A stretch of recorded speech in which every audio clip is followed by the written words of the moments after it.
Et nous voilà de retour à notre magazine de télévision. Si vous venez de vous joindre à nous, je vous dis encore une fois bonjour. Merci de joindre cette émission. Je vous le rappelle, une émission qui met l'accent sur les réalités en fait de la diaspora africaine. Ici même à Montréal, quand on parle de la diaspora africaine, elle est vaste. Elle inclut également nos frères qui nous viennent des Antilles. Aujourd'hui, nous recevons une tête d'affiche. Il n'est pas n'importe qui, une grande personnalité. Il est conseiller municipal en fait dans l'arrondissement Ville-Saint-Michel, un arrondissement que je connais personnellement très bien pour y avoir résidé à l'époque. J'étais étudiant au cégep de Rosemont dans les années 75 déjà. Je circulais, donc je traversais cet arrondissement à pied et même en autobus. À l'époque, c'était très québécois. C'était des blancs partout. Aujourd'hui, ça a changé quelque peu. Il y a de nombreux Haïtiens qui ont élu domicile sur place. Il y a également d'autres groupes ethniques qui y vivent. Et aujourd'hui, nous avons justement un conseiller municipal qui est originaire d'Haïti et qui est un grand monsieur qui vit avec nous, en fait, qui est avec nous à l'émission. Nous parlons du mois de l'histoire des Noirs. Et je pose d'avance ma question avant de le présenter. En quoi consiste en fait la pertinence du mois de l'histoire des Noirs ici en Amérique du Nord? Bonjour. Merci de votre présence. Bonjour Henri, je veux également saluer tous les téléspectateurs. C'est un plaisir pour moi d'être avec vous pour échanger sur la thématique, le mois de l'histoire des Noirs. Donc, si tu permets, je vais me présenter. Allez-y, c'est ce que j'attendais, allez-y. Donc, je suis conseiller municipal dans l'arrondissement Villeray-Saint-Michel par extension. Donc, c'est un arrondissement où il y a beaucoup de communautés culturelles. On a 4 quartiers, le quartier Saint-Michel, le quartier François-Perrault, le quartier Villeray, le quartier Parc Extension. Je vous arrête j'aime bien préciser parce que le public qui vous suit, certains vous connaissent déjà, mais d'autres vous le découvrent. Vous avez un nom qui fait très français, quelque part. On ne s'attend pas du tout, lorsqu'on lit votre nom, à voir un frère noir là. Votre nom, c'est Corville. Corville. C-O-R-V-I-L. Corville. Josué. Josué. Donc, oui, a priori, ça peut sonner Courville, mais oui, c'est Corville. Donc, c'est ça, je suis conseiller dans l'arrondissement, particulièrement pour le quartier Villeray-Saint-Michel Parc Extension. C'est un quartier que je connais bien, c'est un arrondissement que je connais bien. J'ai habité sur Léonard de Vinci, 71-68 Léonard de Vinci, dans la zone de François-Perrault. J'ai habité aussi à 3406 Bressani, appartement 6 dans le quartier Saint-Michel, et donc j'ai habité également à Parc Extension. Donc moi, de formation, je suis bibliothécaire, gestionnaire, je suis maître en bibliothéconomie en sciences de l'information, et c'est un plaisir et c'est un honneur également de présenter les Michelois et les Micheloises. On a près de 80 communautés culturelles différentes dans juste le quartier Saint-Michel. Dans tout l'arrondissement, Villeray-Saint-Michel, Parc Extension, on a plus de 180 communautés culturelles différentes. Donc, la communauté noire est très présente. Nous qui sommes d'ascendance africaine, on est jusqu'en 2024 dans cette décennie des personnes d'ascendance africaine. J'aurais aimé voir ce que les divers paliers de gouvernement vont faire pour nous qui sommes d'ascendance africaine, que ce soit le niveau municipal, provincial ou fédéral. Dites-moi, le quartier Ville-Saint-Michel, Parc Extension, c'est devenu aujourd'hui un quartier, en fait, comment dirais-je, un secteur à Montréal où les ethnies se sont installées. De nombreuses ethnies sont dans ce coin-là. Comment l'expliquez-vous? Pourquoi là et non pas dans d'autres... Donc, il y a beaucoup de nouveaux arrivants qui s'installent dans le quartier Saint-Michel. Premièrement, parce que les logements sont abordables. Et puis, il y a plusieurs communautés culturelles différentes qui sont là. Il y a beaucoup d'Haïtiens, beaucoup d'Africains, beaucoup d'Hispanos, etc. Donc, il y a déjà un lien qui est fait. Donc, les commerces, évidemment. Oui, donc il y a les commerces aussi très diversifiés qui s'y trouvent. Donc, pour le nouveau arrivant, écoute, c'est mieux de s'installer là où est-ce qu'on a déjà des confrères, des consoeurs qui y sont déjà installés. Est-ce qu'on ne se ghettoise pas lorsqu'on vit dans des coins pareils? Bon, je ne pense pas, parce que cette diversité qu'on a dans le quartier devient enrichissante. Certes, dans le temps, parler de Saint-Michel, c'était plutôt tabou parce que donc dans une époque éloignée, il y avait toute la problématique des gangs de rue. Dans Saint-Michel. Oui, donc Saint-Michel, Montréal-Nord. Mais maintenant, donc ça va bien, ça va mieux. Et Saint-Michel s'est aussi nettement amélioré. On a le quartier des Arts du Cirque où se trouve la Touhu, qui est une maison culturelle. C'est l'une des maisons culturelles circulaires dans le monde qui existe. On a aussi le deuxième plus grand parc à Montréal, le parc Frédéric Bach. Et, donc, pour faire un petit peu d'histoire, Saint-Michel, c'est deux carrières. La carrière Miron, qui est devenue maintenant le parc Frédéric Bach, et c'est une première où on prend un ancien dépotoir qu'on change en parc.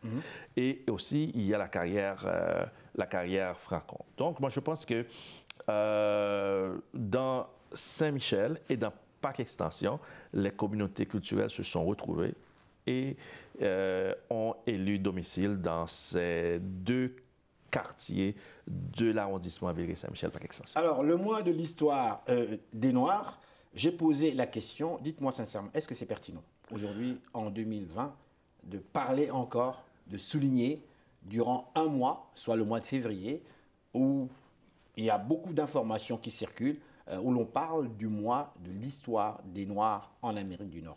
Est-ce que c'est pertinent? Je vous pose cette question parce qu'il y a d'autres points de vue qui disent non, ça n'est pas du tout.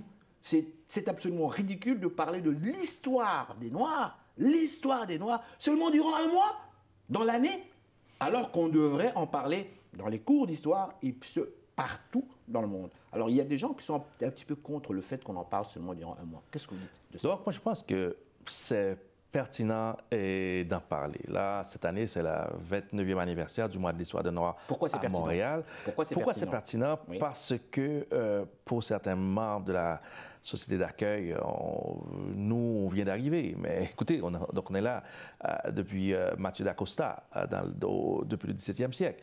Et il y avait eu, depuis lors, beaucoup de gens qui viennent soit de l'Afrique, qui viennent des Caraïbes, qui sont venus au Québec, à Montréal, ils sont venus étudier. Mais il semblerait que les gens d'ascendance africaine n'ont pas encore toute la place qui leur est due. Moi, je dirais, donc, il y a le mois souligne, mais il faut, je suis d'accord donc avec vous, Henri, il faut en parler toute l'année. Et aussi, il faut avoir des objectifs précis. D'abord, on peut dire, écoutez, au niveau de la représentation de la diversité dans les sphères publiques, comme cadre, comme directeur, comme des gens qui prennent des décisions. Je pense qu'il y a un long chemin à parcourir. Vous voulez dire carrément que les Noirs sont absents, c'est ça? Je dirais qu'ils sont sous-représentés. Je pense que c'est une bataille qu'il faut faire. Qu'est-ce qui explique ça selon vous? Est-ce qu'on parle ici d'incompétence? Est-ce que l'on parle ici de manque de formation? Ou est-ce qu'on parle ici carrément... Je vous pose mes questions directement. Je vous pose très franchement. Est-ce qu'on parle ici d'exclusion, pour ne pas dire de racisme ouvert et en fait non hypocrite? Bon, je dis pas qu'on ne peut pas parler d'incompétence.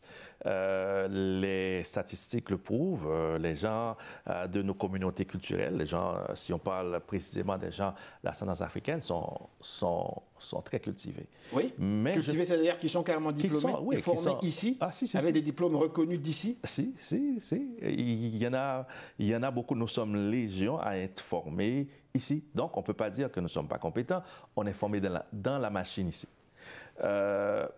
Si on regarde bien, il y a certains biais. Si on prend quelque chose qui est donc à la page, qui est d'actualité, le phénomène du profilage racial, où les Noirs sont interpellés beaucoup plus que les gens de la société d'accueil. J'ai lu ça quelque part, comme tout le monde, dans les médias d'ici, les médias locaux, les journaux locaux. Un de mes fils, déjà, mon second fils, m'avait parlé de cela. Il est en voiture, sens inverse, en pleine nuit. Une voiture de police qui arrive de l'autre côté. Et dès qu'il démarre, la voiture tourne et voilà, elle vient vers lui. Alors il était tout à fait surpris. Comme il est métis, mulâtre, on l'a pris pour un maghrébin. Il était encore 2 fois plus insulté. Il s'est dit, mais c'est quoi ces histoires? Papa, c'est du profilage racial. Et moi, je lui ai dit, non, arrête ça, calme-toi, arrête ça. Un peu plus tard, je lis dans les journaux, oui, qu'effectivement, de plus en plus, on en parle. Alors, vous êtes conseiller municipal. Oui, semble-t-il que dans les dossiers que vous traitez, est-ce que vous traitez ce genre de dossier? Si, il y a 2 chercheurs qui avaient fait une recherche pour voir que oui, il y a le profilage racial qui existe, où les Noirs se font beaucoup plus interpeller. Ensuite viennent les Autochtones, ensuite viennent les Maghrébins. Au niveau du conseil municipal, on traite ce dossier-là, puis on aimerait qu'au niveau de la police, que les policiers puissent porter des caméras portatives, qui seraient un des moyens pour essayer de résoudre la situation. Mais aussi, je pense qu'il y a une méconnaissance. Une méconnaissance, je pense que dans toutes les sphères, dans tous les milieux, il faudrait méconnaissance par rapport à... Méconnaissance de la réalité des Noirs. Parce que nous, on ne vient pas d'arriver. Comme j'ai dit, on était là avec... donc, Mathieu Dacosta était là longtemps. D'accord, vous étiez là, mais qu'est-ce qui nous a empêché, nous, de parler? Qu'est-ce qui nous a empêché, nous, de nous expliquer, de nous présenter? Dire que, écoutez, nous sommes comme vous, nous sommes là depuis Mathieu Dacosta, on parle de 1400 et quelques. De 1600 quelque chose. 1600 et quelques. Ouais. Bon Dieu, ça fait longtemps. Ça fait longtemps, Et on est encore des minorités visibles, pourtant invisibles professionnellement. C'est ça, malheureusement. Moi, je pense que qu'est-ce qui nous a empêchés de parler? Peut-être la peur, ou bien on n'a pas trouvé les bons canaux pour le faire. Mais je pense que le travail doit se poursuivre. Moi, je dirais que c'est évident. Je ne dis pas que le mois suffit, mais le mois permet de sensibiliser. Oui. Mais moi, je pense qu'on doit avoir des objectifs beaucoup plus tangibles. Oui. C'est extraordinaire que toutes les autres communautés se joignent à nous dans ce mois-là, mais nous, comme communauté, qu'est-ce qu'on veut? On veut peut-être l'égalité en emploi, on veut être représenté partout, mais il faut qu'il y ait des objectifs précis et également, il faut qu'on s'organise. Il y avait le sommet socio-économique des jeunes noirs qui s'était fait à l'Université de Montréal où plein d'acteurs d'ascendance africaine, que ce soit d'origine africaine pure, des Haïtiens. Anyway, nous qui sommes des Caraïbéens, des Haïtiens, nous, on vient de la diaspora africaine. Donc, et puis, on est fiers de cela. Donc, moi, je pense qu'il doit y avoir un travail de conscientisation, doit y avoir un travail d'information. Oui, je suis d'accord avec vous, il faut qu'on parle de nous dans les livres d'histoire. Il faut plein d'autres choses, mais il faut commencer. Donc, le mois permet donc que les gens puissent avoir le focus sur nous. Qu'est-ce qu'on est, qu'est-ce que vous faites? Et dans toutes les sphères, que ce soit en médecine, en littérature, en politique, dans toutes les sphères de la société montréalaise, on trouve des Noirs qui font des choses extraordinaires. Dans votre arrondissement, cette année-ci, puisqu'on en parle, on célèbre partout, on aura l'occasion même nous-mêmes d'y aller sur place. À quoi doit-on s'attendre dans Ville-Saint-Michel? Qu'est-ce qu'il y a comme type d'activité? Et pourquoi le grand public devrait-il venir sur place, voir, discuter, échanger? Donc, à Ville-Saint-Michel, Parc Extension, on a beaucoup de choses. Tout d'abord, le 15 février, il y a un lieutenant du service des incendies de Montréal, qui est d'origine haïtienne, qui organise l'événement Diversité en uniforme. Lui, donc, avec Diversité en uniforme, on va avoir tous les corps de police, SQ, SPVM, on va avoir la GRC, on va avoir évidemment le service d'incendie de Montréal, mais également on va avoir les services frontaliers du Canada pour permettre aux gens des communautés culturelles de s'intégrer, de prendre leur place dans ces structures-là. De poser carrément leur candidature. Oui, c'est ça, de poser carrément leur candidature. Ensuite, nous aurons en arrondissement un petit événement pour souligner l'apport de certains leaders d'organismes communautaires. Donc, également de certains hommes et femmes d'affaires qui ont fait une différence dans la communauté. Donc, on veut souligner ça. Et aussi, il va y avoir le 1er mars, ce qu'on appelle le gala de la diversité, où est-ce que tous les membres de la communauté noire, que ce soit ceux qui sont en télévision, radio, cinéma, politique, tout le monde va se retrouver à la Place des Arts pour un événement extraordinaire. Donc ça, c'est au mois de mars, quoi. Au mois de mars, pour clore le mois de l'histoire des Noirs. Mais, je suis d'accord avec vous, il faut continuer. On fera le nécessaire pour être sur place, pour couvrir l'événement. Encore une fois, merci beaucoup. Malheureusement, le temps passe très vite à la télévision. Donc, merci Henri, c'est un plaisir d'être avec vous. Et puis, je veux saluer également tous les Michellois et les Michelloises qui m'ont fait confiance, qui m'ont permis de les représenter au Conseil de Ville de Montréal. Merci infiniment. Alors voilà, donc restez là. Nous sommes de retour tout de suite, après ces réclames publicitaires. Madame, Monsieur, bonsoir. Ici Henri Ngaka. Ne ratez surtout pas nos prochaines émissions présentées à ICI Télévision depuis Montréal. Ça va causer.